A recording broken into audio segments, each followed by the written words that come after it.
दिल्ली जज high court justice Yashwant Verma जो Allahabad high court जा चुके हैं, उनका करप्शन, उनका घोटाला, उनका भ्रष्टाचार हुआ था या नहीं हुआ था, 500 की नोटों की जो गड्डी जली, उसकी असलियत, उसकी सच्चाई, उनके गहरे राज, काली करतूत, काला चिट्ठा, वो सब खुलने का वक्त दर्शकों अब आ गया है, क्योंकि पार्लियामेंट सेशन शुरू होने वाला है।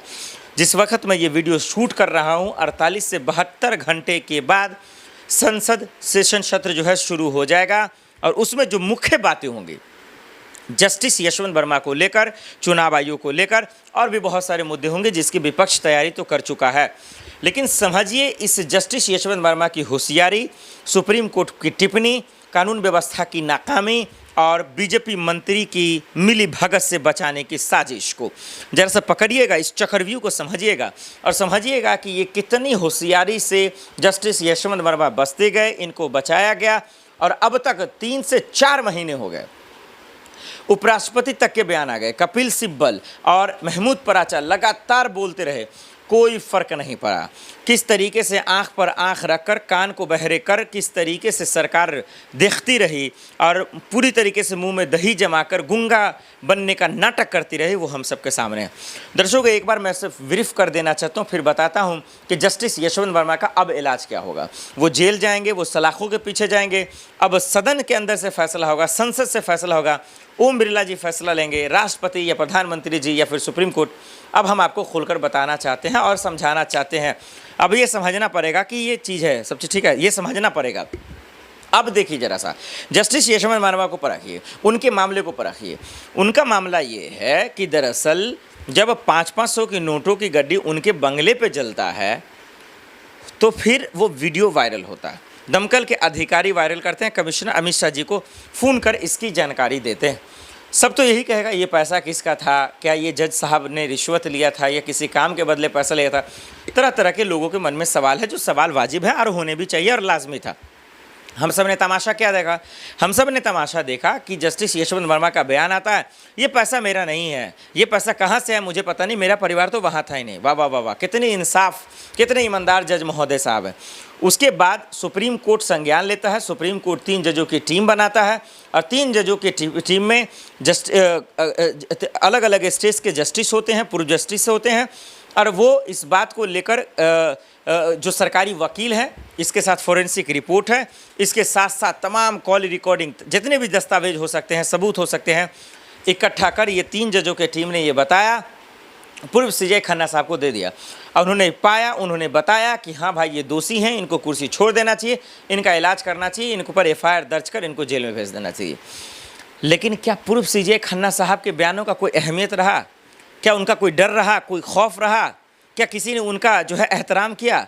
क्या उनके मकसद को समझा? नहीं, सब जो है इनको बचाने में लग गए और इस बयान को, इस रिपोर्ट को, इस सबूत को, इस जांच रिपोर्ट को खारिज कर देते हैं। कौन? जस्टिस यशवंत वर्मा जी बेशर्मी से कहते हैं कि गलत है, रिपोर्ट ही गलत है। तब जाकर पूर्व CJI खन्ना साहब इस मामले को राष्ट्रपति महोदय जी को और प्रधानमंत्री जी को भेज देते हैं और उसके बाद जो महाभियोग लाने की कवायद शुरू हो जाती, जो अब आना ही आना। अब बच नहीं पाएंगे जस्टिस यशवंत वर्मा। आपको जितना दम है लगा लीजिए, आपके पीछे जितने गुंडे हैं उनको बचा लीजिए आप, लेकिन ये देश लोकतांत्रिक है, ये देश संविधान से चलेगा, ये देश जनता की अदालत से चलेगा।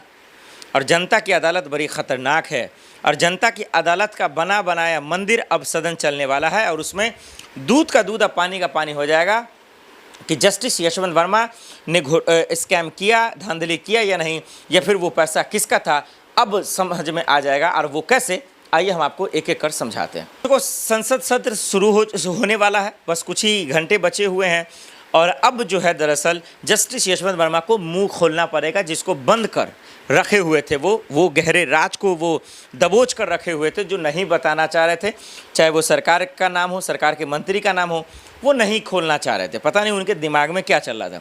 लेकिन अब लोकसभा स्पीकर ओम बिरला जी के सामने, राष्ट्रपति जी के सामने, प्रधानमंत्री जी के सामने और विपक्ष के तमाम सांसदों के सामने बताना पड़ेगा कि वो जो पैसा जला, वो जो करोड़ों का गड्डी जली, वो किसका था।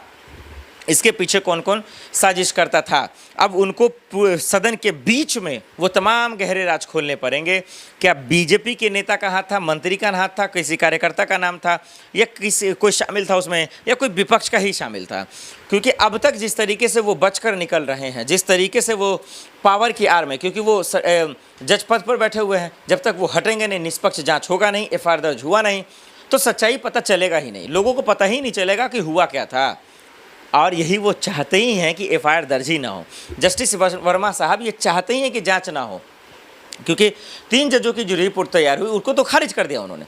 अब समझिए सरकारी वकील हैं, अब फॉरेंसिक रिपोर्ट है, तमाम दस्तावेज हैं, 1 सेकेंड में पता चल जाएगा कि किसका पैसा था और नहीं था।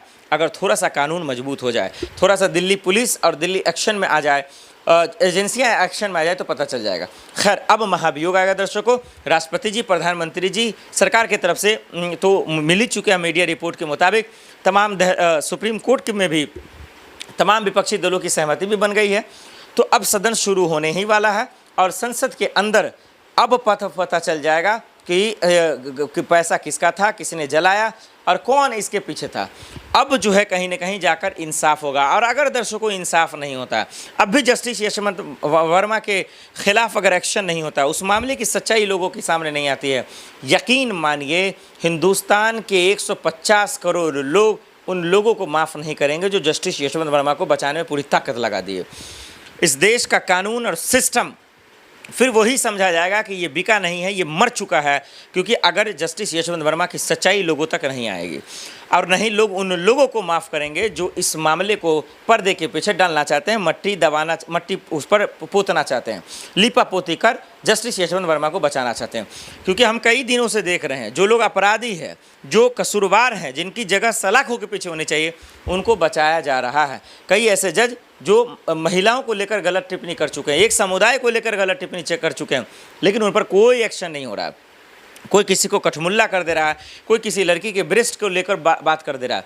तो ऐसे जजों का बयान है। इन जजों के मानसिकता को समझिए कि इनके दिमाग में संविधान के कानून नहीं है, इनके दिमाग में RSS की कानून और पाठशाला जो है गढ़ी गई है, जो हम सबको समझने की दर्शकों ज़रूरत है।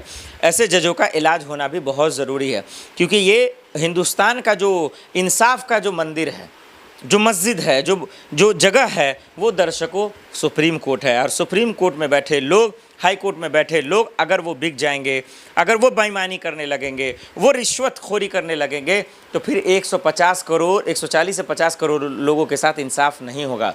उनके साथ नाइंसाफ़ी होगी, बेईमानी होगी। इसलिए बार एसोसिएशन के वकीलों ने भी ये कहा था कि जस्टिस यशवंत वर्मा का सच सामने आना चाहिए और उनका जो कैश कांड का जो मामला है वो सच्चाई लोगों के सामने आना चाहिए, चाहे सरकार इसमें सम्मिलित हो या विपक्ष हो। जिसका भी पैसा था, दूध का दूध, पानी का पानी होना चाहिए। कपिल सिब्बल आते हैं, कभी कुछ कहते हैं, कभी चले जाते हैं। तो इसलिए ये तमाम लोग वीडियो देख रहे हैं और लगातार हम इस मसले को उठा रहे हैं और उठाते रहेंगे।